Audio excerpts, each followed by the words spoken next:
नमस्कार, मैं प्रिया राज। आप देख रहे हैं एक न्यूज 24। आपको बता दें कि जन सुराज पार्टी जो कि सबसे ज्यादा चर्चे में है, बात किया जाए प्रशांत किशोर की, इन दिनों कई सीटों पर अपने दावेदारी ठोकने को तैयार हो चुके हैं। वहीं बिहार की राजनीति में जन सुराज पार्टी काफी ज्यादा खिलकर सामने आ रही है।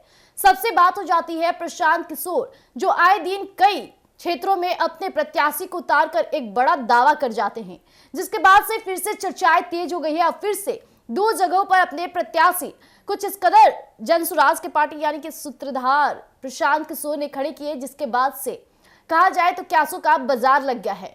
इसके बाद से जन सुराज के पार्टी के प्रत्याशी को लेकर बड़ी बातें निकलकर सामने आई है, जो हम आपके बीच आज साझा करेंगे। तो आइए हम आपको बताते हैं कि आखिरकार वो कौन प्रत्याशी हैं जो जन सुराज के योद्धा के रूप में इस बार बिहार विधानसभा चुनाव में अपना खेला करने वाले हैं। आपको बता दें, बिहार की 4 विधानसभा सीटों पर होने वाले उपचुनाव के लिए शनिवार को गया में प्रशांत किशोर की मौजूदगी में जन सुराज पार्टी के 2 और प्रत्याशियों के नाम का ऐलान कर दिया गया है। बेलागंज से प्रोफेसर खिलाफत हुसैन और इमामगंज से डॉक्टर जितेंद्र पासवान को उम्मीदवार बनाया गया है। इससे पहले तरारी सीट से लेफ्टिनेंट जनरल यानी कि एसके सिंह को प्रत्याशी घोषित किया गया था, जिसके बाद से कई बड़ी बातें खुलकर सामने आई। दोनों उम्मीदवारों का परिचय देते हुए प्रशांत किशोर ने यह भी बताया कि प्रोफेसर खिलाफत हुसैन मिर्जा गालिब कॉलेज में गणित विभाग के एचओडी रह चुके हैं, जबकि डॉक्टर जितेंद्र पासवान ने अपने पैसे के जरिए हमेशा इमामगंज की जनता का न्यूनतम शुल्क पर इलाज कर उनकी सेवा भी की है। इतना ही नहीं, प्रशांत किशोर ने जनसुराज के उम्मीदवार के चयन प्रक्रिया की जानकारी देते हुए कहा कि जनसुराज मजबूत लोगों को नहीं चुनता, जनसुराज सही लोगों का चयन करता है। जनसुराज योग्यता के साथ साथ स्वच्छ छवि वाले और कहा जाए तो जनता के बीच रहे और बिहार को बेहतर बनाने का संकल्प रखने वाले लोगों को अपना उम्मीदवार बनाते हैं। वहीं उम्मीदवार का चयन अन्य पार्टियों की तरफ पैसे लेकर या पटना के एक कमरे में बैठकर नहीं किया जाता है। आपको बता दें कि अब सिर्फ रामगढ़ की सीट से जनसुराज के प्रत्याशी के नाम की घोषणा होना बाकी रह गया है। तीनों सीटों पर जनसुराज ने अपने प्रत्याशी फाइनल कर दिए हैं। आपको बता दें कि 13 नवंबर को बिहार की 4 विधानसभा सीटों पर उपचुनाव होना है, जिसमें 23 नवंबर को मतगणना होनी है। वहीं नामांकन की प्रक्रिया 18 अक्टूबर से शुरू हो गई है। बिहार उपचुनाव में पीके की जनसुराज ने अपने उम्मीदवार की घोषणा सबसे पहले की है और अन्य दलों में अभी उम्मीदवारों के नाम पर मंथन जारी है।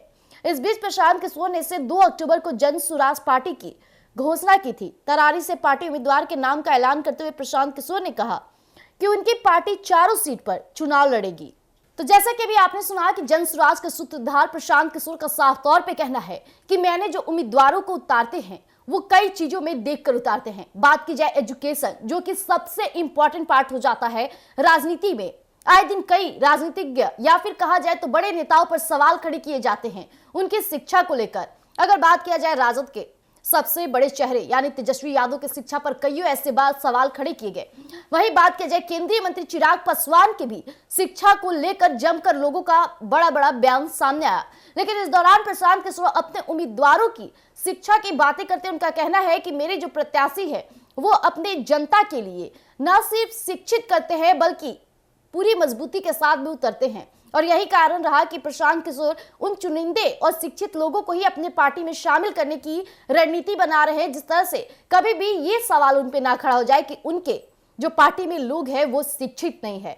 यानी प्रशांत किशोर इस बार बिहार की राजनीति को काफी अच्छे से समझ गए हैं। जो सवालों के घेरे होते हैं उससे बचने के लिए वो शिक्षित लोगों को ही अपने पार्टी में शामिल करने का खुलेआम ऑफर देते हैं। और फिर से दोनों सीटों पर उनके जो उम्मीदवार उतरे हैं इसे लेकर चर्चाएं तेज हो गई है। तो आज के लिए इतना ही। ऐसे तमाम खबरों के लिए बने रहिएगा एक न्यूज 24 पर। धन्यवाद।